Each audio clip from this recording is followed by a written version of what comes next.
बोलिए सियावर रामचंद्र की, पवन सुत हनुमान की, उमापति महादेव की। बोलो जी भाई सब संतन की, सनातन हिंदू धर्म की, गौ माता की, भारत माता की, छत्रपति शिवाजी महाराज की। नमः पार्वती पते, हर हर महादेव। अखिल भारतीय संत समिति के इस राष्ट्रीय परिषद में मंच पर उपस्थित परमादरणीय परम पूजनीय श्री अविचल देवाचार्य जी, परम पूजनीय महंत ज्ञानदेव सिंह जी, परम पूजनीय स्वामी जितेंद्रानंद सरस्वती जी, पद्मश्री ब्रह्मेशानंदाचार्य जी, पूजनीय निवृत्ति महाराज नामदास, श्रद्धेय महंत रविंद्रपुरी जी महाराज, हरिभक्त परायण राव साहेब महाराज गोसावी, पूज्य महंत राजेंद्र दास जी, हरिभक्त परायण पुरुषोत्तम महाराज देहूकर, जगतगुरु वल्लभाचार्य श्री वल्लभराय महाराज, पूजनीय महंत दुर्गादास जी, श्री अशोक तिवारी जी, महामंडलेश्वर जनार्दन हरि जी, महामंडलेश्वर मनमोहन दास जी राधे राधे, माधवदास राठी जी, पूजनीय महंत भक्तिचरण दास जी, पूजनीय महंत राम स्नेही दास जी महाराज, पूजनीय जगतगुरु आचार्य दिलीप देवाचार्य जी, पूजनीय स्वामी सच्चिदानंद सरस्वती जी, पूजनीय स्वामी यतीन्द्रानंद गिरी जी, हमारे बीच यहाँ पर उपस्थित हमारे कुंभ मेला मंत्री श्री गिरीश महाजन जी, शिक्षा मंत्री दादा भुसे जी, हमारे आध्यात्मिक आघाड़ी के माध्यम से हम सभी को साधु संतों के साथ हमेशा जोड़कर रखने वाले आचार्य तुषार भोसले जी, विधायक राहुल ढिकले जी, बाला साहेब सानप जी, हमारी महापौर हिमगौरी अड़के जी, उप महापौर विलास शिंदे जी, हमारे श्री लक्ष्मण साहू जी, कैलाश मुदलियार, हमारे स्थायी समिति के अध्यक्ष और यहाँ पर उपस्थित सभी इस अखिल भारतीय संत समिति के पदाधिकारी, अधिकारी, सदस्य, सभी परम पूज्य संतगण और उपस्थित बहनों और भाइयों, सबसे पहले प्रभु श्री राम जी की नगरी नासिक और भगवान त्र्यंबकेश्वर की नगरी त्र्यंबक, इनकी ओर से मैं अखिल भारतीय संत समिति का बहुत बहुत स्वागत करता हूं और सभी संतों का चरण स्पर्श करता हूं। ये हमारे लिए बहुत सम्मान की बात है कि समिति ने राष्ट्रीय परिषद के लिए नासिक की इस पुण्य भूमि को चुना। प्रभु श्री राम जी के पदस्पर्शों से पावन इस प्रकार की ये भूमि, रामाय राम भद्राय रामचंद्राय वेधसे रघुनाथाय नाथाय सीताय पतये नमः, ये संदेश देने वाली हमारी ये नासिक की भूमि, इस भूमि को आपने इस परिषद के लिए चुना, इसलिए मैं आपको बहुत बहुत धन्यवाद देता हूं। मुझे याद है इससे पहले एक संत समिति की राष्ट्रीय परिषद मुंबई में भी हुई थी और रामभाऊ मागी प्रबोधिनी में, और उस समय उस परिषद में मैं आया था और आप सबसे आशीर्वाद लिया था। उस समय मैं उप मुख्यमंत्री था और आपका आशीर्वाद देखिए, सज्जन शक्ति का आशीर्वाद जहां मिलता है वहां हमेशा आपको अच्छा कार्य करने का मौका मिलता है। और मैं ऐसा मानता हूं कि संत शक्ति ये सज्जन शक्ति है। इस देश के अंदर हम लोग ये देखते हैं कि जिस प्रकार की सनातन परंपरा का निर्वाह हजारों लाखों साल से हमारे संतों ने महंतों ने यहाँ पर किया है, शायद इसीलिए दुनिया में सतत रूप से चलने वाली अगर कोई संस्कृति है तो हमारी सनातन संस्कृति है। हम लोग देख सकते हैं कि दुनिया में जिनको पुरातन संस्कृतियां कहा गया, चाहे वो इजिप्ट की हो, चाहे वो बेबीलोनिया की हो, ऐसी सारी संस्कृतियां समाप्त हो गई, उनका कोई अवशेष नहीं है। केवल कुछ भग्नावशेष उन संस्कृतियों के बारे में हमको कहते हैं। और ये सारी संस्कृतियों का अगर हम उसकी काल गणना करें तो जिसको सबसे पुराना माना गया है वो भी 4000 साल से पुरानी नहीं है। लेकिन हमारी सनातन संस्कृति ऐसी है कि जिसकी काल गणना कोई कर ही नहीं सकता। ये इसीलिए सनातन है क्योंकि ये पुण्य पुरातन भी है, ये नित्य नूतन भी है, और ये एक ऐसी संस्कृति है, सनातन का अर्थ है जो कभी समाप्त नहीं हो सकता। इस प्रकार की ये जो हमारी सनातन संस्कृति है, इस संस्कृति को अब दुनिया भी मानती है कि दुनिया की सबसे पुरानी संस्कृति के रूप में ये सनातन संस्कृति आज हम सभी को यहाँ पर आशीर्वाद देती है। लेकिन इसकी निरंतरता के पीछे क्या कारण है? अगर इसका हम विचार करें तो इसकी निरंतरता के लिए ये जो हमारी साधु संतों की परंपरा है, जिस परंपरा ने हर काल में हमारी संस्कृति को जीवित रखा। ऐसा नहीं है कि हमारी संस्कृति में कोई गलत बातें नहीं आई, इसमें एक प्रकार से कुछ प्रदूषण नहीं हुआ, लेकिन उस प्रदूषण को भी दूर करने का काम हमारे साधु संतों ने ही किया। और इसी के चलते इतने आक्रमणों के बाद भी आज ये हमारी संस्कृति निरंतर चल रही है। जिसका यहाँ उल्लेख हुआ, महाराष्ट्र का वारकरी संप्रदाय इतने बड़े पैमाने पर औरंगजेब ने अत्याचार किए, तब भी कभी भी पंढरपुर की वारी रुकी नहीं। हमारे वारकरी संप्रदाय के पांव ये पंढरपुर की ओर लगातार बढ़ते रहे, सारे आक्रमणों को सहन करते हुए भी उसी वैष्णव परंपरा का निर्वाह जिस प्रकार से यहाँ पर किया गया, मैं ऐसा मानता हूं वही परंपरा जो हमारे कुंभ के माध्यम से हजारों वर्षों से चल रही है। और मैं तो ये कहता हूं कि कुंभ ये केवल धार्मिक आयोजन नहीं है, कुंभ एक ऐसी प्रक्रिया है जहां व्यक्ति तो गंगा मैया में डुबकी लगाता है, व्यक्ति तो गोदावरी में डुबकी लगाता है, लेकिन उस डुबकी से जैसे उसका शरीर साफ होता है, वैसे ही संतों की मंत्रणा से, संतों के विचारों से, और वहां पर जो संत विचारों का आदान प्रदान होता है, जिस प्रकार का विमर्श होता है, उससे उसका मन भी धुलता है, उसकी आत्मा भी शुद्ध होती है। और मैं ऐसा मानता हूं कि कुंभ का ये सबसे बड़ा महत्व हम लोग अधोरेखित करते हैं कि कुंभ एक प्रकार से हर 12 वर्ष बाद या अलग अलग प्रकार से 4 जगह होता है, तो उसका समय भी अलग अलग है। तो अभी प्रयागराज में वो उसके 2 साल बाद यहाँ कुंभ होगा, फिर हम लोग जानते हैं उज्जैन में कुंभ होगा।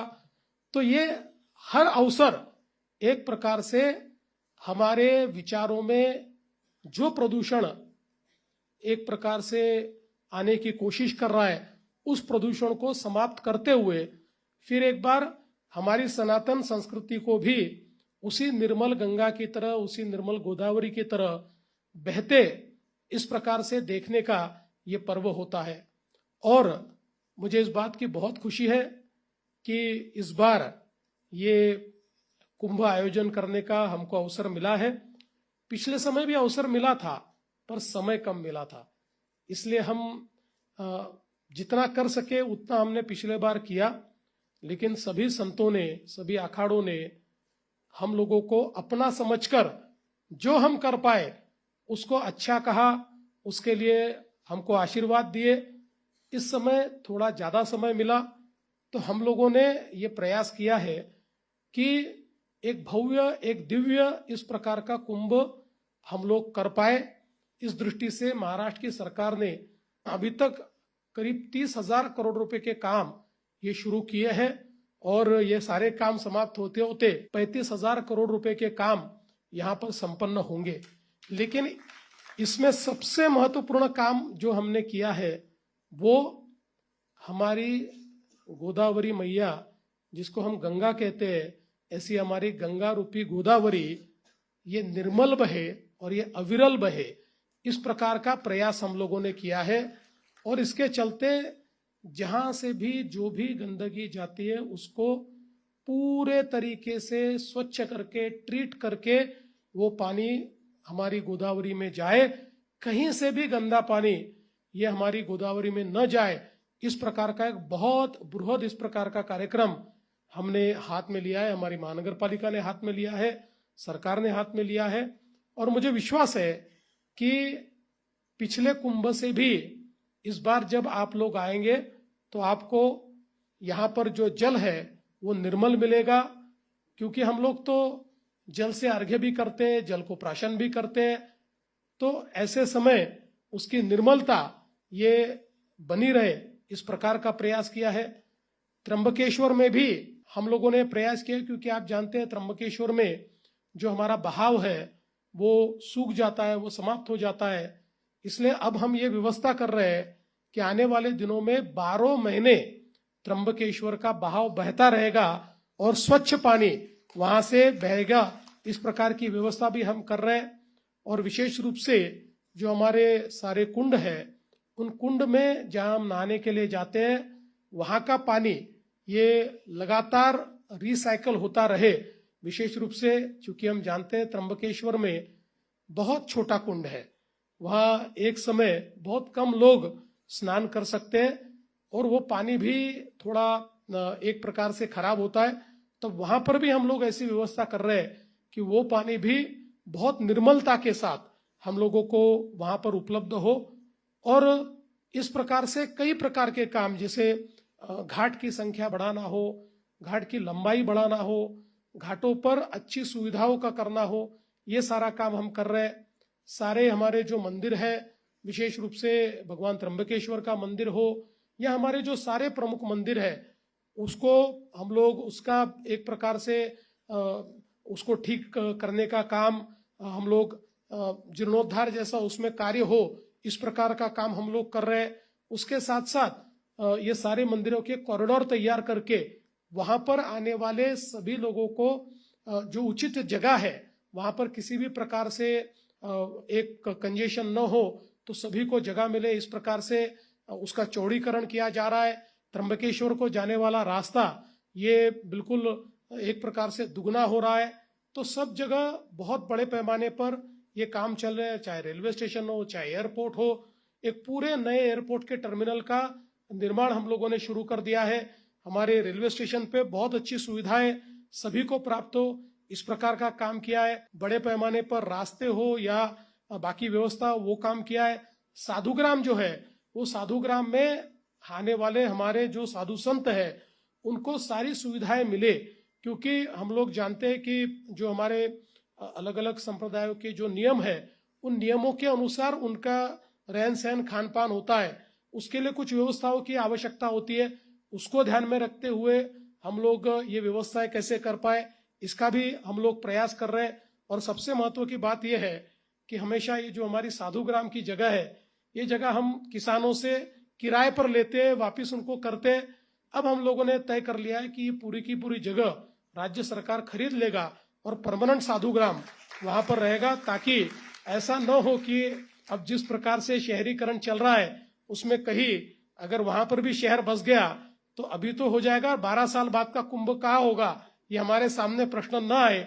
इसलिए हम लोगों ने तय कर लिया है उस जगह का भी हम लोग अधिग्रहण करते हुए और उसमें एक जिसको हम परमानेंट व्यवस्था कहते हैं, इस प्रकार की व्यवस्था करने का प्रयास भी हम लोग कर रहे हैं। मुझे ऐसा लगता है कि विशेष रूप से मैं कहना चाहता हूं, हम लोग तो बहुत चीजें करेंगे लेकिन फिर भी कुछ चीजें रह जाएगी। लेकिन मैं ये मानता हूं कि ये कुंभ ये महाराष्ट्र सरकार का नहीं है, ये हमारा किसी का नहीं है, ये तो साधु संतों का और अखाड़ों का कुंभ है। देखिए, हमारा काम तो उतना ही है कि यदि कोई यज्ञ होता है तो किसी न किसी को यज्ञशाला का निर्माण करना पड़ता है। यज्ञशाला का निर्माण करने वाला उस यज्ञ का अधिपति नहीं होता, वो उस यज्ञ को नहीं करता। वहां पर जो साधु संत आते हैं वो यज्ञ करते, यज्ञ उनका होता है। तो हमारा काम तो यज्ञशाला तैयार करना है, उसको हम अच्छे तरीके से करने की कोशिश करेंगे। यज्ञ किस प्रकार से हो, उसमें कौन सी आहुति जाए, उसका संचालन किस प्रकार से हो, किस ईश्वर का आह्वान हो, ये तो आप सब लोगों को तय करना है, ये तो हम तय नहीं कर सकते। और इसलिए मैं आपसे इतना ही आज निवेदन करता हूं कि हम तो प्रयास करेंगे, भरकस प्रयास करेंगे, पूरी ताकत से प्रयास करेंगे, सारी व्यवस्थाएं अच्छी हो। लेकिन शायद हमसे कुछ चूक भूल हो जाए, हमारे से कोई गलतियां हो जाए, या कई बार कुछ चीजें ध्यान में ही नहीं आती, कई बार कुछ चीजें बाद में ध्यान में आती कि ऐसा करते तो ठीक होता। तो ऐसी भी कई चीजें हो जाएगी। लेकिन मैं जानता हूं कि साधु संतों का हृदय बहुत विशाल होता है और उनका जो आशीर्वाद है, ये आशीर्वाद मुझे ऐसा लगता है बहुत बृहद होता है। इसलिए ऐसी कोई गलतियां हम करें, आपके जब ध्यान में आए हमको आप तुरंत बताइए कि ये गलती हो रही है, उसको तुरंत सुधारने का काम हम करेंगे। कुछ शायद गलतियां ऐसी भी हो जाएगी जिसको सुधारने का मौका ही नहीं मिलेगा, उसको 12 साल बाद सुधारेंगे। लेकिन क्योंकि हर कुंभ अपने लिए एक नई चीज सिखाने वाली इस प्रकार का ये मेला होता है, पर्व होता है कि जिसमें हम ध्यान में आता है कि क्या हमारी कमी रह गई है, तो अगले बार उस कमी को पूरा करने का प्रयास करते हैं। हमने तो इस बार हमारी पूरी टीम ये प्रयागराज भेजी थी। प्रयागराज में जाकर पूरे आयोजन के समय, कुंभ के समय अलग अलग प्रकार से वहां क्या क्या हुआ है इसको भी हम लोगों ने समझा। पहली बार हम लोगों ने, महाराष्ट्र में कभी कुंभ मेला प्राधिकरण नहीं हुआ करता था, हम लोगों ने कानून बनाकर कुंभ मेला का प्राधिकरण तैयार किया। उस कानून के तहत ही हमारे गिरीश भाई कुंभ मेला के मंत्री है, इसलिए पहली जिम्मेदारी तो उनकी है। मतलब कुछ गलती हुई तो पहली गाली उनको है, फिर मुझे है।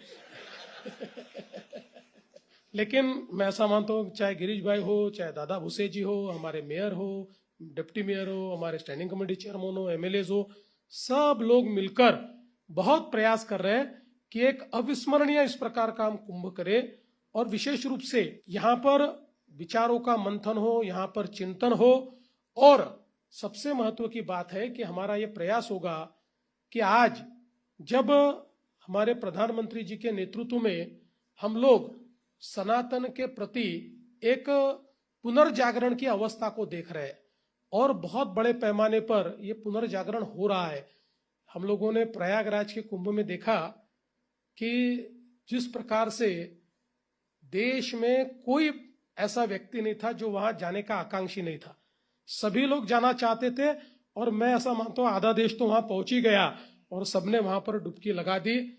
अब हम लोगों को भी जैसे इसका उत्साह है वैसे इसका टेंशन भी है, क्योंकि हम जानते हैं कि पिछले कुंभ में जितने लोग आए थे उससे 10 गुना ज्यादा लोग इस बार आने वाले हैं। और हमारे सामने चिंता लोगों की नहीं है, चिंता इतनी है कि जो हमारा प्रयाग का कुंभ होता है उसके लिए जो हमारी गंगा मैया का पात्र है वो इतना बड़ा है, तो वहां पर जो सारा मेला होता है वो करीब 15,000 हेक्टेयर में होता है, 15,000 हेक्टेयर में। और हमारे पास जगह कुल मिलाकर 500-700 एकड़ की जगह है। लेकिन फिर भी मैं ये जानता हूं कि कुछ जगह हम और लेते हैं, कुछ जहां पर जगह मिलती है वो करते हैं। और विशेष रूप से इसमें सबसे ज्यादा हम लोगों को जो मार्गदर्शन और मदद मिलती है वो अखाड़ों से मिलती है। अखाड़े स्वयं इतनी व्यवस्थाएं करते हैं और इतने लोगों को एक प्रकार से अखाड़ों के माध्यम से मार्गदर्शन मिलता है, तो उसके कारण ये संपन्न होता है। लेकिन हम लोगों ने ये तैयारी की है कि पिछले कुंभ से 10 गुना ज्यादा लोग भी आएंगे, तब भी उनकी व्यवस्था हम लोग इस कुंभ में ठीक ढंग से कर पाएंगे। इस प्रकार का प्रयास हम लोगों ने किया है। मैं ऐसा मानता हूं कि एक और चीज हमारे कुंभ में होती है और हमारे सारे सनातन विचार के लिए ये सबसे महत्वपूर्ण बात है कि हमारे कुंभ में सभी लोग सम्मिलित होते हैं। सभी लोग, कोई एक दूसरे को अपनी जाति नहीं पूछता, कोई एक दूसरे को अपना विचार नहीं पूछता। सारे के सारे लोग वहां पर कुंभ में जो हमारी गंगा माता, गोदावरी माता है, उसका दर्शन लेकर उसके पानी को के माध्यम से पवित्र होने के लिए आते हैं। और मैं ऐसा मानता हूं कि भारत की संस्कृति का जो एक बृहद स्वरूप है, जिस संस्कृति में मैं ऐसा मानता हूं कि कोई भेदभाव है ही नहीं। जो भेदभाव है वो कहीं ना कहीं कालांतर में आया है, वो चला जा रहा है और धीरे धीरे वो चला जाएगा। लेकिन कुंभ एक ऐसा पर्व मुझे दिखाई पड़ता है जहां पर किसी का भेदभाव नहीं है। हमारे साधु संतों का आशीर्वाद लेने के लिए कोई भी वहां आ सकता है, डुबकी लगाने कोई भी वहां आ सकता है, और सभी लोगों को वहां पर एक प्रकार से एक आध्यात्मिक चेतना मिलती है। और मैं ऐसा मानता हूं इसी के कारण कुंभ ये हमारे राष्ट्रीय एकता का प्रतीक है। कुंभ ये हमारी सनातन संस्कृति का प्रतीक है और उसी प्रतीक को अच्छे ढंग से करने का प्रयास हम लोग करेंगे। आज ये जो 2 दिवसीय बैठक है, इस बैठक में भी कई विषयों के ऊपर आप लोगों ने चर्चा की है और जैसे संतों का विमर्श होगा, जैसे संतों की आज्ञा होगी, निश्चित रूप से उसी प्रकार से कार्य करने का प्रयास हम लोग करेंगे। मैं आपको ये कहना चाहता हूं, पिछले समय जब मुख्यमंत्री बनने का अवसर मिला, उस समय महाराष्ट्र में हमने संपूर्ण गोहत्याबंदी का कानून लागू किया, गोवंश हत्याबंदी का कानून लागू किया। और जिस समय हमारे शिंदे जी मुख्यमंत्री थे, उस समय हम लोगों ने गाय को राज्य माता का दर्जा दिया। और अब हम लोगों ने जो कानून यहां पर पास किया है, उसमें पूर्ण रूप से धर्म स्वातंत्र्य विधेयक के माध्यम से जो गलत प्रकार से यहां पर धर्मांतरण किया जाता है, उसको समाप्त करने का काम हमने किया है। और उसके साथ साथ आजकल जिस प्रकार से हमारी बहनों को बहला फुसलाकर और उनके साथ शादी का ढोंग रचाकर और जिस प्रकार से उनका जीवन बर्बाद किया जाता है, उसमें भी हम लोगों ने इस कानून में प्रावधान किया है कि जिसके तहत ऐसे लोगों के ऊपर भी कड़ी से कड़ी कार्रवाई होगी। और सबसे महत्व की बात हम लोगों ने इस कानून में अगर कोई की है, तो जिस बहन के साथ इस प्रकार का दुर्व्यवहार होगा, उस बहन का जो बच्चा होगा, तो जब ये दुर्व्यवहार से हम उस बहन को बाहर निकालेंगे, तो बच्चे का धर्म, ये माता का जो मूल धर्म है, वही रहेगा। ये भी हम लोगों ने इसमें प्रावधान किया है। मुझे ऐसा लगता है कि इसके कारण एक प्रकार से ये जो एक षड्यंत्र चल रहा है, उस षड्यंत्र को पूरे तरीके से विफल करने का प्रयास महाराष्ट्र में हम लोग कर रहे हैं। और मैं आश्वस्त करना चाहता हूं कि महाराष्ट्र ये संतों की भूमि है और यहाँ पर इतने बड़े पैमाने पर संतों ने और यहाँ के समाज सुधारकों ने हमें एक बहुत बृहद इस प्रकार का विचार दिया है। उसी विचार को हम आगे ले जाएंगे। ये बात सही है, आपने जो बात कही, कुछ लोग पाखंड भी करते हैं और चंद लोगों के पाखंड के कारण हमारा संत समाज और हमारा सनातन विचार एक प्रकार से उसके कारण बदनाम होता है। इसलिए ऐसे पाखंडियों के ऊपर बहुत कड़ी से कड़ी कार्रवाई हम करेंगे, ताकि कोई पाखंडी इसके बाद हमारे सनातन विचार को और हमारे साधु संतों को बदनाम करने का विचार भी न करे। इस प्रकार का कार्य हम लोग करने की कोशिश कर रहे हैं। मैं फिर एक बार आप सभी का बहुत दिल से स्वागत करता हूं। आप सभी को ये जो बैठक आपने संपन्न की है, इसमें से जो विचार आएगा, उस विचार में जो बातें, करणीय बातें आप हमको कहेंगे, वो उन बातों पर अमल करने का काम हम निश्चित रूप से महाराष्ट्र में करेंगे। ऐसा भी मैं आप सभी को आश्वासित करता हूं। आप सभी के पूज्य चरणों में मैं यहाँ पर नमन करते हुए, आपका आशीर्वाद लेते हुए, और आपके आशीर्वाद से ही ये कुंभ बहुत निर्विघ्नता के साथ संपन्न होगा, इस प्रकार की ईश्वर के चरणों में प्रार्थना करते हुए अपने शब्दों को विराम देता हूं। धन्यवाद। जय हिंद, जय महाराष्ट्र।